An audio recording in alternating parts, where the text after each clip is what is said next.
mbutunde likambo, mbutunde affaire, mbutunde dossier, bande konanga, famille libota de Maman Bellevie Kandi, poutine de l'écriture, la patrona, elobata papa elombe, la patrona. Ce qui déjà papa andimeli que non, oza la patrona, cela veut dire que oza la patrona. Mutoko ya kolongola yo ki la patrona azate. À part Nzambe. Ce qui est moko Nzamba lobi que non awa na longola ki la patrona ye moko Nzambe mais ou sinon bato mokili bakotika la jamais ko ya kolongola yo ki la patrona te ezalaka bongo etambolaka pe bongo. Bonjour, bonsoir et surtout bon après-midi et cela ne dépendra qu'à l'heure à laquelle vous allez nous suivre.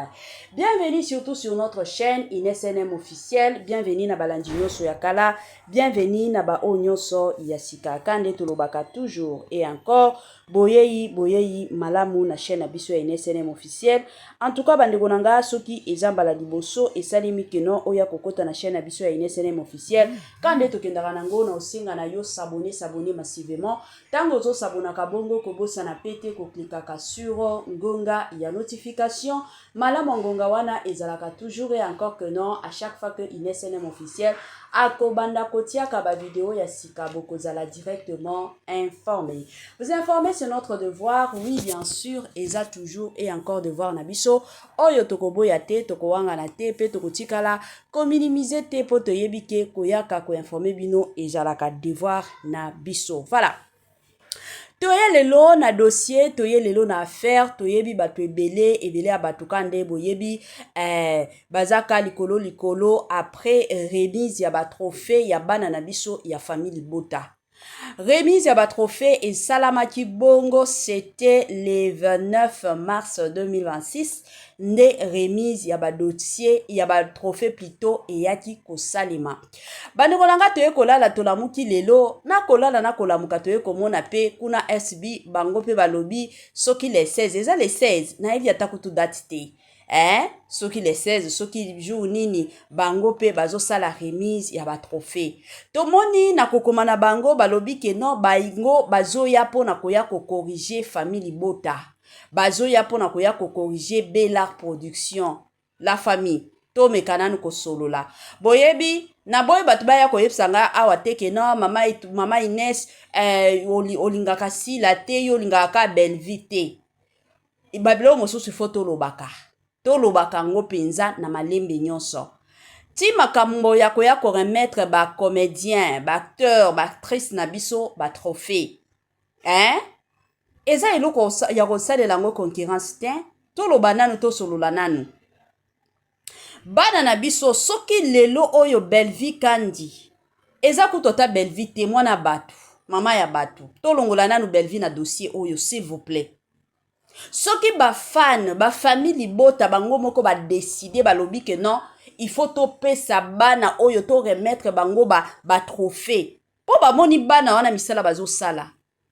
Ba moni penza bana ya famille Bota misala bazo sala. Bana na biso bazo sala. Famille Bota ba comédien bazo travailler. La famille, vous savez, avant na banda osala ba émission, avant na zala kronifati o bobenga anga kronifati. Na banozo atana nga kotala ka ba vidéo, je dois vous dire ba film, je dois vous dire la vérité. Boyebi nga na koma fan penza ya Bellevie avant kuto atana kota réseaux sociaux. Nga film na nga ekoma kikaka na koma ka Bellevie. Ezalaki bongo. Ezalaki penza bongo. Nalanda ba film ba ya Gabi, nalanda ba film ba Sila, nalanda ba film ba mama Ebakata, ba film ba mama Epela, ba film ebele. Na ya ba tonton Caleb. Ba film wana nalanda, na ba top vision nalanda ba film. Mais les jours kaka na yaki kokwe na ba film à Bellevie. En tout cas la famille sans vous mentir, na yoka moi eloko na kati nanga je m'étais dit non. Moi na moi shoyo ayebi kokoma. Je me rappelle même na bando discuter na fi moko. To ebani na ye, to bando solo la yaki kotalanga. Azaki na moi ba problème na ye. Skoto to solo la ka diku na ye koloba to tia moi film totala. Alobi na nganga na lingaka film intel na mentionné kombo ate. Na lobi to tia nanu Bellevie. otala o belvi na lingaka ete na lobi te totala kaka filme na ye moko o ya sika ezalaki soki mama loboko filme na ye wana totieka épisode moko la fille alobi nayokaka ka mabe o balobaka mpo na belvi yango natalaka bafilme na ye te me natikala koyeba te ke non mwana mwasi oyo akomaka bafilme le même jour la fille alobi nga mpe nakomi fan ya belvi Belvi akomaka bafilme puis bafilme ya Belvi ce sont des films ya sika eye ya kitoko eye batoto ya Katanga batoto ya Lubumbashi Gers biashara aye na makambo ya sika makambo ya moto makambo ya kilikili kande tobetaka lisolo awa mituka nde mituka oza na posa osomba mutuka kande boyebi benga Gers biashara bisika mituka ya kalite ya kitoko ba mituka oyo ezotambola na kitoko nyonso ezali kande na yebisaka bino toujours et encore ebele ya batu batekaka mituka ebele ya batu batekaka kalite te me muke kaka nde batekaka kalite chez Gersom biashara c'est la qualité kande boyebi bandeko nanga ba mituka ya sika ba mituka ya kitoko ba mituka oyo ezotambola na kitoko nyonso soki omati na mutuka oyo yo moko osepeli soki omati na mutuka oyo yo moko oyoki yoka gu tala soin tala sebene mituka kitoko o wapi numero na biso yango wana oza na besoin ya mutuka oza na besoin osomba camion na yo osomba taxi na yo osomba Dubai na yo osomba rosa ba qualité do ba sorte nyonso ya mituka eza nango kaka na Gers biashara kuna qualité kuna biloko ya kitoko kuna biloko ya mafuta kande bomona awa Gers biashara Tokos Gers biashara c'est la qualité Gers biashara bisika masolo ya kitoko kande na bando loba Belvi akomaka bafilme epuis bafilme na ye eza bafilme oyo edukanga ezali genre bafilme te ke non bolandi kaka botali na ebandeli ntina suka eza kaka kindumba oyo abeti moninga mosinzo oyo azwi mobala ya batu oyo ebataki ekitaki epai ya Belvi bafilme bongo ezalaka te mpo éducation nini bokopesa batu soki batu baotala papa na mama mwasi na mobali bazotala donc wana ekozalaka bafilme moko botalaka kindumba ndenge esepasaka botalaka kindumba botia donc na mwasi azalaka na kobanga ke mobali akoki kozala mutu ya mutu nyonso ata soki naza na mobali na ndako camarade nanga akoki kozwa mobali nanga yango bafilme bandeko na biso mosusu mais chez Belvi c'est de l'éducation bazolakisa bino bamakambo ba jeune fille koma kolandela bana na yo koma kozala na attitude ya prière c'est comme ça alors bana na biso bakoma koincarner barole wana yango yaki kosala ke bafane bango moko badesida balobi topesa bana oyo batrophée bandeko nanga bino pino bolingi mpe bosala bo remettre bana na bino batrophée bokende ko remettre bana oyo bamérite na mosala oyo basali boya kofingela biso bana na biso ke balataki bien te kutu kuna mishumu tokokende koboma bango biso toyaki mpona compétition ya kolata te pour votre information bana na biso bakendaki koyiba bambongo te ke non bakende kosala kindumba babimaka na mibali moko boye mpona likambo ya mbongo bana na biso bakotaki na makambo wana te baza mpe na temps wana te baza bana moko basali mosala na bango ya filme oyo bazosala bapesi le meilleur de ale basilisi bamérite batrophée na bango baza na besoin te ke baya kolakisa biso bilamba yango bilamba batu kutu balata bilamba toloba bato ya mbongo bamilliardaire oyo basala bayebi valeur ya mbongo balata bilamba lelo baza na se ya mabele te baza na se ya mabele soki bino bokoremettre bana na bino batrophée ya kindumba c'est compréhensif bokoremettre bana na bino batrophée ya kolata c'est compréhensif bino botie na mitu na bino eza kolata mais biso famille libota totie na mitu na biso c'est le travail qui compte les trophées se méritent ba o bazo sala ba mérité ba trophée toza na ba Tegra da Silva toza na ba Nikita toza na bana na biso ebele ba Davina bango nyonso baza na famille Libota donc bazo mérité ba trophée na bango o bazui ba trophée na bango ba mérité yango te komona ndeko mosusu mpe ayekolamuka lelo ke bana kuna bofinga mishu ke mishu aza ndumba bana kuna baza nde likolo kilo de mer zonga nsima zala mutu yaya yo ozalaki mokala belle vie yo mpo na kolia mpo pakola mafuta na nzoto ifale nde belle vie afuta yo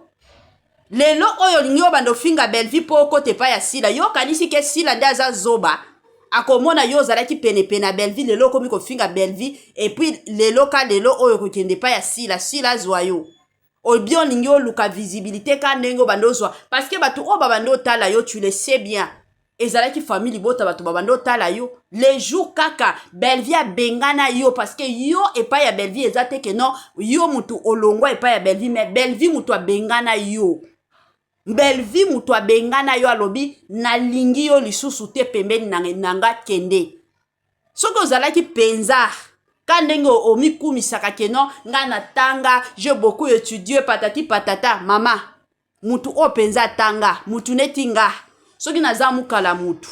toye kolala ka boye tolamuki mutu wana yebisi nga alobi c'est fini nalingi yo lisusu te pembeni nanga kende mutu wana na kozwa kutu ata monopole te ya koya kofinga ye sur les réseaux sociaux te mutu wana na kolinga ta kutu te ke nabeta lisolo ya bana na ye te na ozala musika parce que mutu wana bengana nga mutu oyo na kolinga koya kosalela chantage aza mutu oyo nga moko na longwe na décidé ka na tongo boyeke à partir d'aujourd'hui na longwe na obanda lisusu kosalela mutu kingandi te mais aussi longtemps que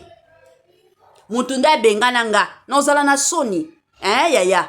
yoka soni yoka penza soni ya makasi na place na yo kutu oza ta mutu teke ya koya obanda ofingaka ba belle vie oza penza mutu oyo peut-être tikala na yoka na makambo na yo ya ba musique oyo ozosalaka bafali tikala kuna ekozalela yo malamu je sais que na Congo na biso pour que ozwa marché il faut finga batu il faut sala boy mais na kombo ya belle vie zala na musika po belle vie mutu abengana yo tikala ko bengana belle vie te yo tikala ko kolonga pa ya belle vie te ye mutu abengana yo amona penza ke ko simba lisusu ya lingi makambo mafinga te longwa yango no kenda lelo ya kofinga bana famille Libota eye ya kitoko eye batoto ya Katanga batoto ya Lubumbashi Gersh biashara aye na makambo ya sika makambo ya moto makambo ya kilikili kande tobetaka lisolo awa mituka nde mituka oza na posa osomba mutuka kande boyebi benga Gersh biashara bisika mituka ya kalite ya kitoko ba mituka oyo ezotambola na kitoko nyonso ezali kande na yebisaka bino toujours et encore ebele ya batu batekaka mituka ebele ya batu batekaka kalite te mais muke kaka ne batekaka kalite chez Gershom biashara c'est la qualité kande boyebi bandeko nanga ba mituka ya sika ba mituka ya kitoko ba mituka oyo ezotambola na kitoko nyonso soki omati na mutuka oyo yo moko osepeli soki omati na mutuka oyo yo moko oyoki yoka gu tala soin tala sebene mituka kitoko o wapi numero na biso yango wana oza na besoin ya mutuka oza na besoin osomba camion na yo osomba taxi na yo osomba Dubai na yo osomba rosa ba qualité do ba sorte nyonso ya mituka eza nango kaka na Gersh biashara kuna qualité kuna biloko ya kitoko kuna biloko ya mafuta kande bomona awa Gersh biashara Tokos Gersh biashara c'est la qualité Gersh biashara bisika masolo ya kitoko lelo penza ya kofinga bana famille Libota bana famille Libota olo bakena baza ba hypocrite bazo bota tata moi bana tata nini famille Libota nani parmi bana na biso nani oyo azo bota bana tata yebisa biso na to mona luna batia ezemi ye wana akenda na ndako ya libala o mosusu siana babala ye Sylvie babala ye bana na biso babalaka bango babalaka o bazwa mibala théâtre ata soki bazwi mibala théâtre bazobala respect ya mwasi mpe lokumu ya mwasi eza kozala na ndako ya libala soki oza mwasi ya ndumba lelo oyo kande ba video ya bato mosusu ezobimaka na réseaux sociaux si omona ya bana na biso ezobimaka na réseaux sociaux etikala kobima te bazwaka marché te tondimi ata soki bazwa marché te l'essentiel baza na bango bana ndako baza na bango bana ndako c'est le plus important c'est ce qui compte kozala na oza mwana ndako yebi ke naza sous gérance sous contrôle de mes parents c'est ce qui compte ke ozala mutu moko emati ekiti lelo bimana oyo pona koya ko impressionner mokili lelo wana tango kokufa ye wana omone ngana okende musika te Masirika ka Masirika Joël Masirika biso nyonso toyebi histoire na ye soki eza na ba comédien no bazalaki na kitoko pezo tali côté beauté otali taille Masirika azalaki parmi soki tokoloba 2 personnes o bazalaki na beauté na ba série wana c'était Joël Masirika lelo akenda wapi ye mwasi ya lokolo apete ye mwasi babando solliciter ye mwasi babando zwa marché lelo asuka wapi